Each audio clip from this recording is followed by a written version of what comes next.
Après, il y a la réalité. Après, il y a le fait qu'il faut des hommes pour aller dans les tranchées, le fait qu'il n'y en a plus, le fait qu'on peut baisser effectivement l'âge encore des recrues, mais le fait que depuis que Zelensky a autorisé les jeunes Ukrainiens à voyager à l'étranger, vous en avez plus de 100 000 qui ont quitté le pays. Le fait qu'aujourd'hui, vous êtes obligé de rafler les gens dans les rues pour pouvoir les envoyer sur le front, et que ces gens ne veulent pas aller faire la guerre.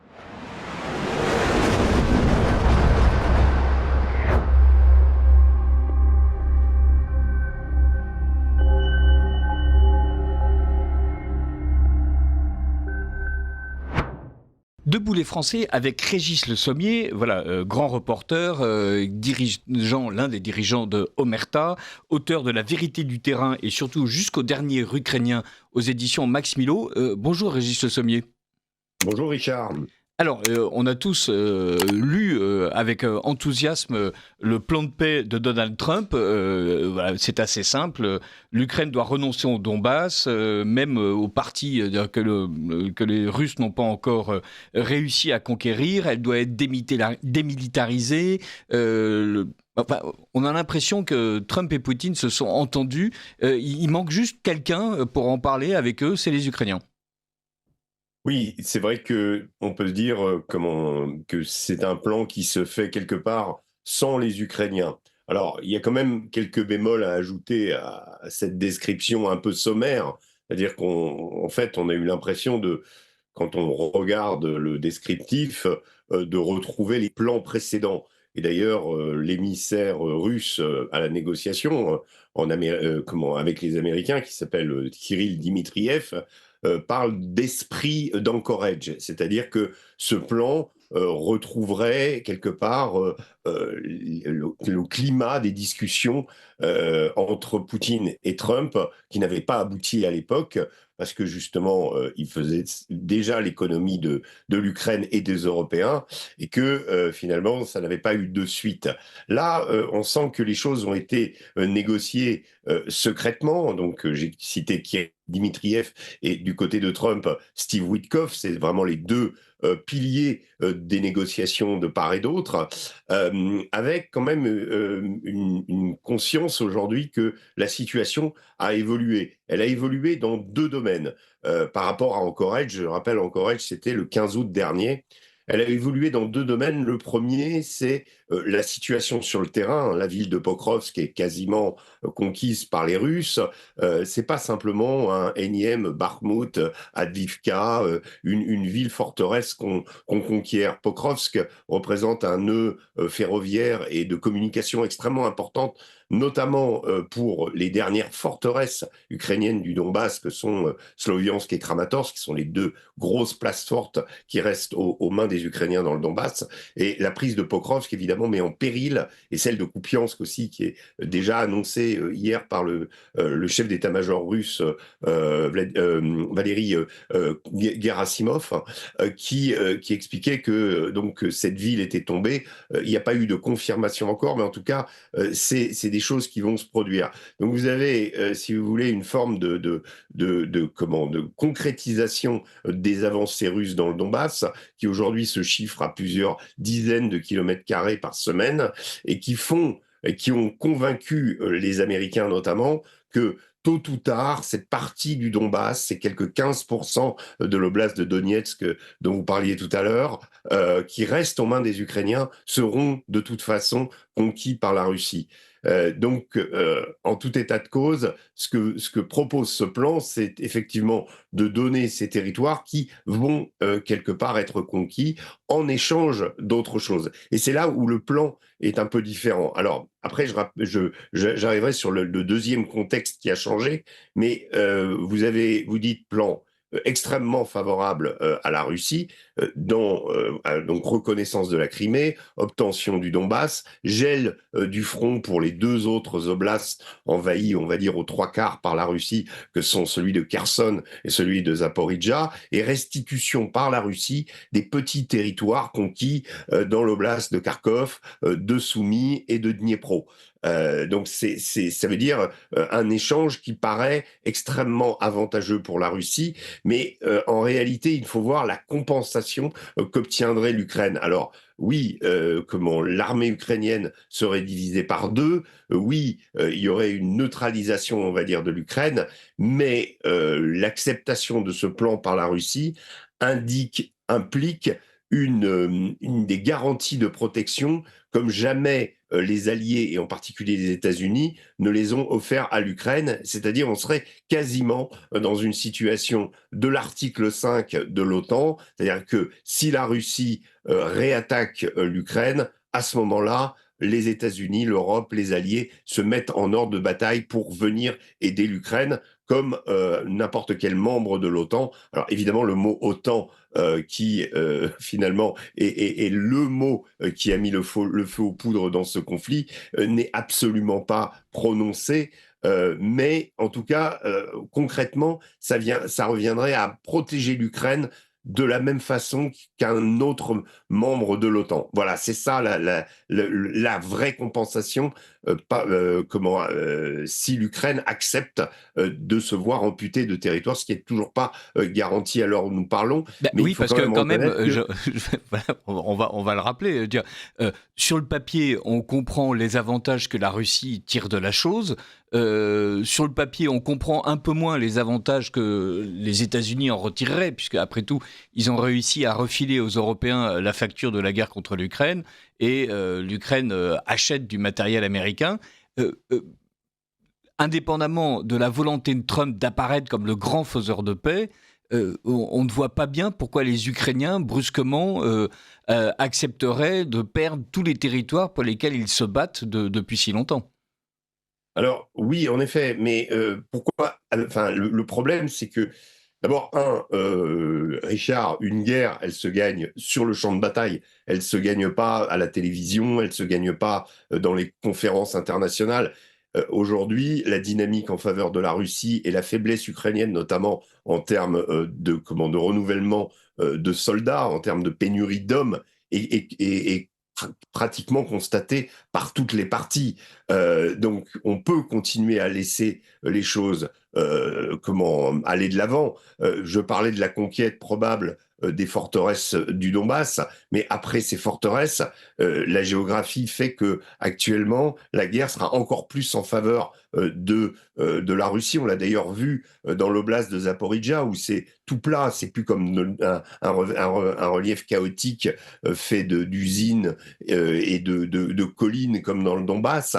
Dans l'oblast de Zaporizhia, cette pénurie d'hommes a permis à la Russie d'avancer de plusieurs dizaines de kilomètres dans la région notamment de d'Oulaïpol, qui est une sorte aussi de place forte, mais qu'on n'attendait pas de sitôt à être attaqué. Donc, si vous voulez, ce qui risque de se passer, c'est que les Russes arrivent au Dniepr. C'est-à-dire qu'ils prennent presque la totalité de l'Est de l'Ukraine. Ça, c'est une échéance possible. Arrêter la guerre aura cet intérêt, finalement, de préserver, on va dire, une Ukraine dans l'État, quoi. C'est-à-dire, en dehors de ces 15% de l'oblast de Donetsk, le front serait figé ailleurs et les garanties de sécurité s'appliqueraient sur ce front. Alors oui, c'est cruel, mais il y a aussi un autre élément, et j'y viens, qui est très important, c'est le scandale de corruption qui touche actuellement le gouvernement Zelensky, en particulier son chef de cabinet Andrei Yermak, qui semble être le maître d'œuvre de cette corruption. Plusieurs ministres ont été mis sur la touche, le ministre de la Justice, la ministre de l'Énergie, le ministre de la Sécurité nationale, Roustem Oussarov, qui a été obligé de quitter le pays. Donc on est dans une situation où les agences anticorruption qui avaient été demandées et appliquées au gouvernement ukrainien par les États-Unis, hein, ces bureaux de lutte contre la corruption, ont rendu leur rapport. Alors, on peut imaginer que les États-Unis ne sont pas innocents derrière ces rapports et derrière la révélation de ce scandale. Et ce scandale menace de toucher directement Zelensky. Donc Zelensky aujourd'hui n'est plus dans une position de force, non pas qu'il l'ait jamais été, on dira, franchement dans les mois qui se sont écoulés, mais ce scandale de corruption fait qu'aujourd'hui, les États-Unis ont un moyen de pression sur lui, ont un moyen de lui faire accepter le plan qu'ils ont concocté. D'ailleurs, s'il y a eu des avis négatifs de certains dirigeants ukrainiens sur ce plan, jusqu'à présent, le bureau de Zelensky a expliqué qu'ils étudiaient le plan, qu'il leur avait été remis et qu'ils étaient prêts à travailler avec les Américains. Donc on est là dans une situation où le président Zelensky n'a plus le choix. Il sait que les Européens ne pourront pas se substituer aux États-Unis. Il est obligé quelque part de considérer ce plan américain aujourd'hui plus que jamais, aujourd'hui en tout cas plus qu'hier, où il avait un peu plus les moyens de leur résister. Alors, mais en même temps, comme dirait le président Macron, on voit bien que la France et la coalition des volontaires essayent de peser de tout leur poids pour garantir à l'Ukraine une aide militaire accrue. L'Union européenne, quoi qu'on en pense et quoi qu'on pense de la pertinence de cette politique, fait bloc derrière l'Ukraine. Cette guerre, qui était censée être une guerre éclair, en tout cas c'est comme ça que Vladimir Poutine l'a présentée, c'est une guerre qui dure depuis plusieurs années, un retournement de situation est possible. On est quand même saisi par la manière dont Poutine et Trump décident du sort de l'Ukraine et considéreraient que, après tout, voilà, c'est une affaire raisonnable et que raisonnablement et d'un point de vue économique, l'Ukraine, avec à l'arrière-plan évidemment les accords qui ont été signés entre Zelensky et Trump sur la manière dont les États-Unis comptent piller l'Ukraine derrière, devraient être acceptés. Mais il n'y a pas que l'économie, il y a aussi ce sentiment national qui visiblement existe chez les Ukrainiens et que Poutine avait mésestimé. Il y a le fait qu'un peuple ne peut pas admettre en fait qu'on passe par-dessus sa tête pour rayer d'un trait de plume 20% de son territoire.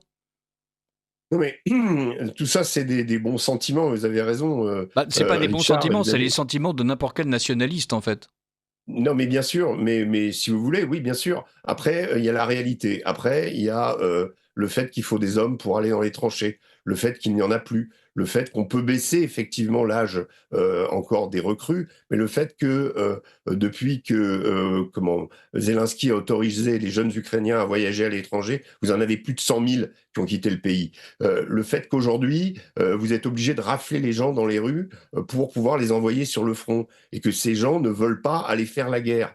Vous avez en effet des soldats ukrainiens qui la font vaillamment, qui continuent à se sacrifier, mais cette saignée, pour de plus en plus d'Ukrainiens, ne mène à rien. Beaucoup d'Ukrainiens, je vous cite simplement un sondage sondage de l'Institut américain Gallup, qui a été fait sur la façon dont les Ukrainiens perçoivent la guerre récemment, et 69% d'entre eux pensent qu'il faut arrêter le conflit. Donc ils ne sont plus en accord avec certains de leurs dirigeants pour poursuivre cette guerre jusqu'à la victoire ou jusqu'au démantèlement de la Russie, puisque c'est aussi certains jusqu'au-boutistes pensent que la victoire ukrainienne signifie le démantèlement et l'anéantissement de la Russie. Ça, on peut toujours se gargariser de mots, il faut ensuite accepter de regarder une réalité en face et faire aussi la part des choses. Est-ce que l'Ukraine veut continuer à exister comme nation ou est-ce qu'elle veut être totalement amputée de toute sa partie Est? C'est aussi ça le problème, parce que il est clair que la Russie, dans les conditions dans lesquelles elle est aujourd'hui, et même si son économie commence à donner des signes de ralentissement, de surchauffe, alors que depuis effectivement 2-3 ans, elle est à plus de 4% de croissance par an, la Russie a les moyens humains, elle a les moyens militaires, elle a les moyens économiques de poursuivre cette guerre. Or, même si on aide l'Ukraine avec des milliards, et encore, quand on voit que ces milliards sont dépensés, pas simplement, il n'y a pas simplement le scandale de l'électricité, vous savez, quand il y a le problème des Ukrainiens aujourd'hui, c'est quand il y a des offres d'achat d'armes, ils prennent toujours l'offre la plus élevée. Ce qui est un signe en soi de corruption, même dans le domaine de l'armement, quand il y a un appel d'offres, et ça, c'est pas moi qui le dis, ce sont des auditeurs dépêchés auprès du ministère de la Défense ukrainienne sur les dépenses d'armes qui ont noté cette tendance. Et cette tendance, elle est généralisée. Ce n'est pas un hasard si l'Ukraine était considéré comme un des pays les plus corrompus au monde avant le conflit. Tout Avant ça le n'a pas conflit. disparu du jour au lendemain. Voilà. Voilà. Merci beaucoup, Régis Le Sommier. Je suis évidemment certain qu'on aura l'occasion de reparler de cette nouvelle proposition de paix. J'espère que lundi, voilà, vous aurez plus de temps. Nous pourrons l'aborder ensemble et évidemment augmenter de toutes les réactions que ce plan de paix n'aura pas manqué de susciter. Merci beaucoup.